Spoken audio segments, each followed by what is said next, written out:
Aí pessoal, mostrando aqui pra vocês a dica pra comprar um pendrive pra usar no som original do carro, né?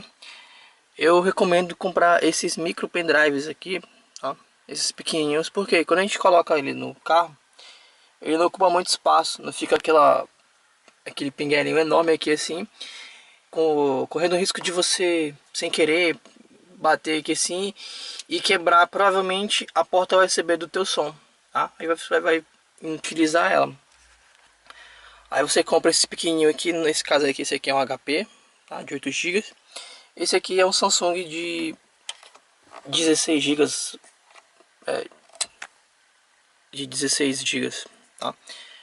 Você coloca ele no carro, é pequenininho, entra boa parte dele, metade mais ou menos, e fica mais discreto, não fica aquela coisa gigante. Você já vi o pessoal colocando os pendrive enorme aqui no painel do carro.